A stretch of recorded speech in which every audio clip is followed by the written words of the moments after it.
Um, my name is Tom Mercado. You may wonder why it is that a redneck-looking guy like me would be friends with Alan Hill. Uh, Alan and I met in Tulane University when we were in the choir together in 1975, and we became instant friends. Our way of looking at life was very similar. We had very similar um, attitudes, thoughts, reactions. Alan was extremely bright and sharp and was very observant, as you all know, and could slice and dice you if you were unfortunate enough to happen to get into an argument with him about something. Um, I remember in those days before he was married, before he had children, that I wanted to be just like Alan Hill. I was envious of him. He was so carefree. He always had money. He had a nice car. He lived off campus. He had a nice house. He had everything, and I was a student at Tulane, and I had nothing. And I wanted to be just like him. Uh, he was so funny. He was so wonderful to be around that it was a privilege to be a friend of Alan's.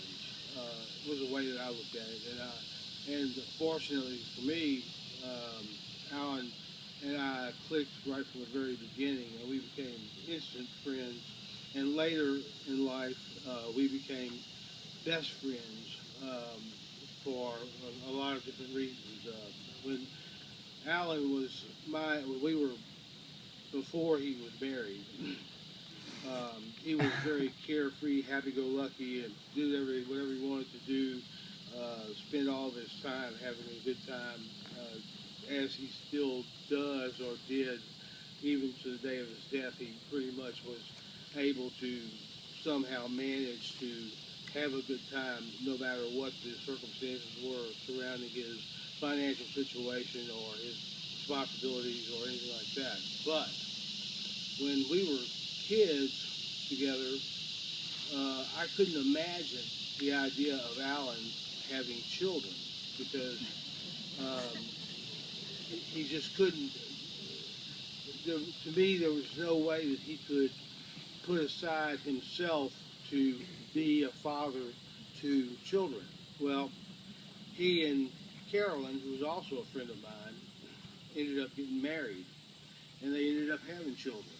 And as time went by, it was on Apricot Street. As time went by, and by this time we were not most goodest best friends, as Forrest Gump would say. We were best friends, and we used to uh, have drinks together and sit around and chat and so forth and so on. And one night after Drew was born, and while Nippy was on the way, times had gotten tighter and tighter for Alan. It was harder and harder for him to make ends meet because of the financial burden of marriage and of having children and of supporting kids and raising them and so forth and so on.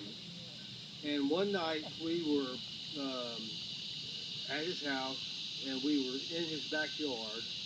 We were laying on our backs into the tall grass in his backyard, and the grass was cool to our bodies, and it was very nice. And we were looking up at the sky, and we were watching the stars, and we had a little bit to drink, and Alan was very concerned about his responsibilities as being a parent. And he asked me, he turned to me and he said, Tom, he said, I want you, if you would you promise to do something for me?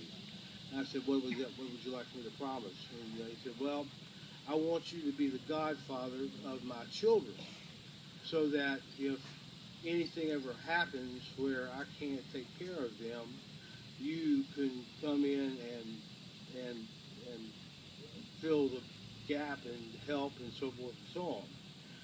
And I thought about it for a about 15 seconds, and I said, okay, I agree. I'm hereby now the godfather of your children. And over the years, as time has gone by, uh, I remember thinking how I could not believe that he could be a good parent.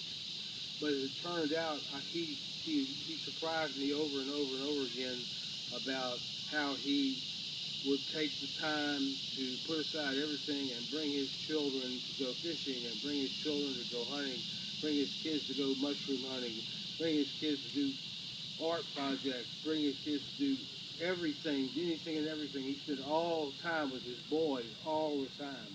And he was very generous and very unselfish and gave and gave and gave so that his kids could do better and do better. And he made sure that they got into the best school, and he made sure that they got into the best high school, and he made sure they got to the best college, and he made sure that they got a great education as they did well. And he gave everything for them, everything. He was obsessed in a way with raising those two boys. And over the years, from time to time, he might have an occasion to call me to help him with something about the boys. One of them might get in trouble with whatever, or get a ticket or something like that. Me being a lawyer, I could help him take care of that and so forth and so on. But the long and short of it is that he was not the irresponsible person that I met when I first went to Tulane. He turned out to be a very responsible and loving and giving father to his children. It was something that's always impressed me to the core. And I loved him with all my heart. And I can't believe that he's gone.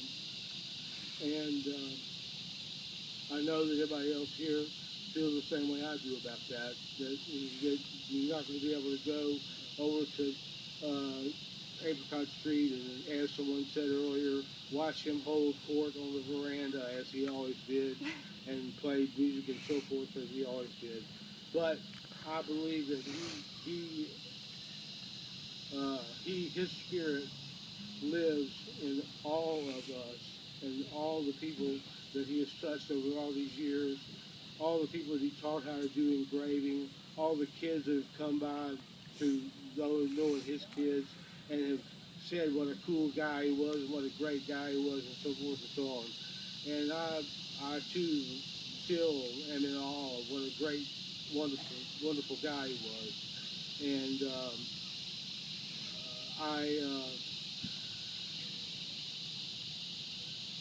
hope that if there is a better place, that he's in it, but he always managed to make whatever place he was in a better place. Not just for him, but for everybody else around him too.